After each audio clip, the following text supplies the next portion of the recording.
Hey, it's Bob Harris here, and this is how to play a D chord on the guitar.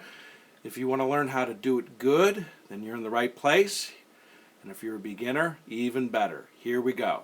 Okay, so just so you know what I'm talking about here on the guitar, let me just tell you that this string, the thinnest string right here, is the first string. It's a little hard to see.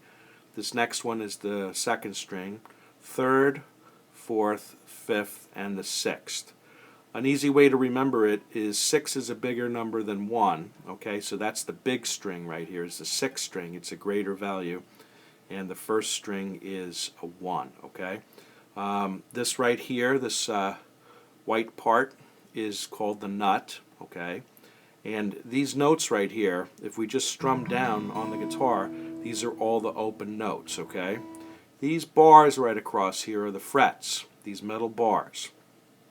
Okay, and the idea is with fretting, okay, with playing something on the guitar, the idea is to get as close to the fret as possible without being right on top of it. Okay, so let me pop up this first D chord here. This is an easy D chord. It's called the D sus2 chord. Okay, and it's a form of a D. Let me just play it for you.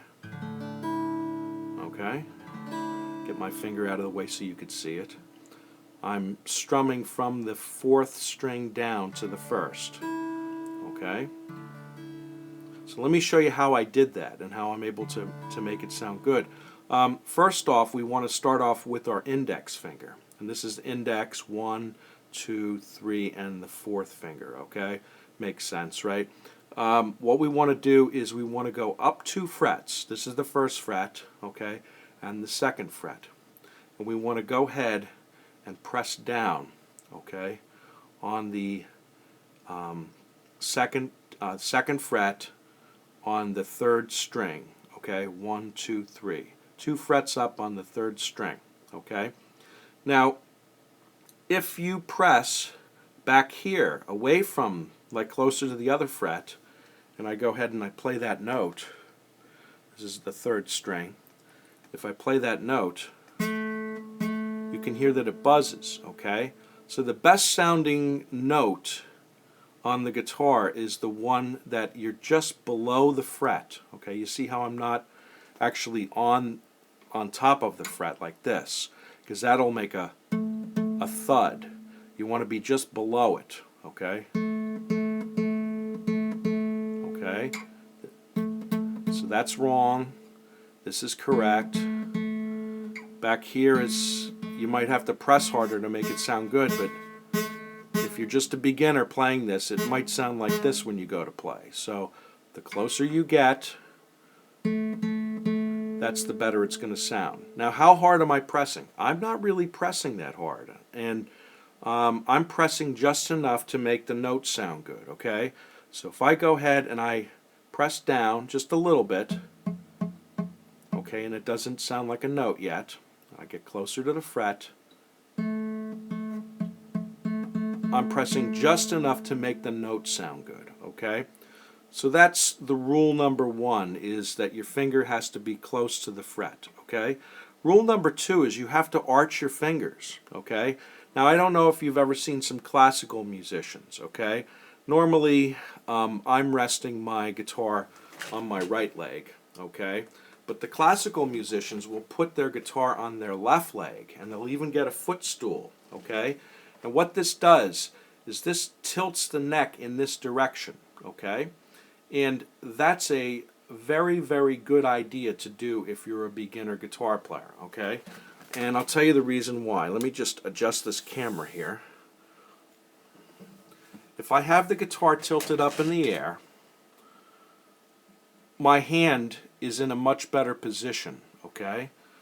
Down here, what happens is your hand flattens out, and one of the reasons why you might be having problems playing some of these chords that you're trying to learn is that your hand is flattening out, okay? What do I mean by flattening out? Well, we're just playing this one note here, but if you could see, I'm probably hitting all these strings as well, and what we want to do is we want to arch our fingers up, okay?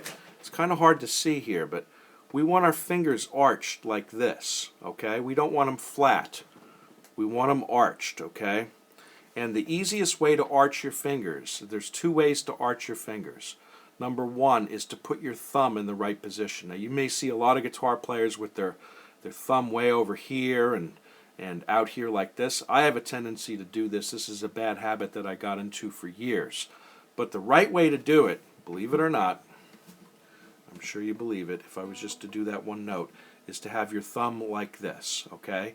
You can see how my finger is, do you see how my finger is arched, okay? So if your neck is up in the air, it's much easier to arch that finger. If your neck is way down here, your finger starts to get, the lower you go, your finger starts to get flat and it flattens out. You want to arch your finger and you want to get your thumb in the right position. That's very important, okay? See how my finger's flat right now? I want to be able to go ahead and arch it up like this, okay? This note here, arch it up, okay? Let me adjust the camera again. So two very important things already or three things that we've learned already is the reason why chords don't sound good is because your thumb is in the wrong place, okay? Your guitar neck probably needs to be tilted up a little bit better, okay? Tilt up your guitar neck, and if you want to, it's easier to go and rest your guitar on your left leg if you're a right-handed guitar player. Obviously, if you're a lefty, it would be the opposite direction, okay? You'd want to be on the right leg. But for now, learning the guitar, it's going to be easier if you have your guitar neck tilted up in the air like this, okay? So that's going to automatically make it so that you could see that this finger is arched, okay?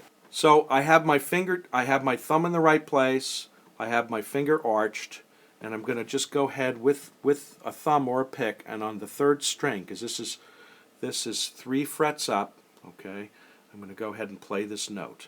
Now I'm playing on the very tips of my fingers. I'm not playing on the fleshy part. I don't know if you could see this very well. I'm not playing on the fleshy part. I'm playing right on the tip, okay? It's kind of hard to see. I see my lighting is a little bit bright here. But just on the very tip of my finger is where I'm playing, okay? The very tip near the fingernail, okay? So I'm going to go ahead and play right on the tip, put my thumb in the right position, and make sure my finger's arched. The other thing is, if you could see, my finger is curved this way a little bit, okay? My finger's not straight in, flat in like this, okay? I'm not playing straight in. I have it curved a little bit, okay? So that's another little secret, okay, to making this D chord sound good, okay?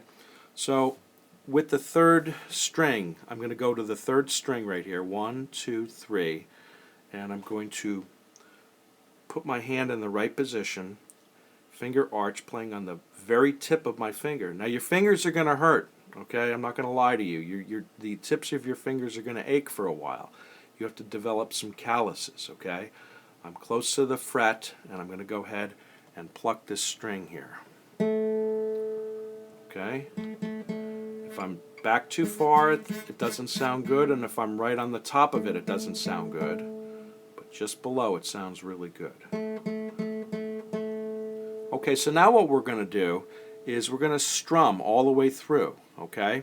And the reason we're going to do this is we're going to make sure that you're arching your fingers. Now, you could see right here how I have it arched. And the reason I have it arched is these other fingers, these other strings right here that I could be playing with, that when I'm going to strum, they have to be open, okay?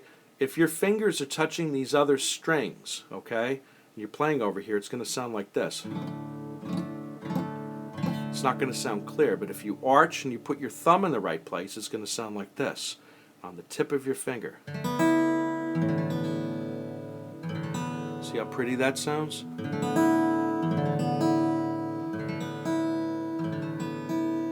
Okay, so that's all we're doing for this lesson.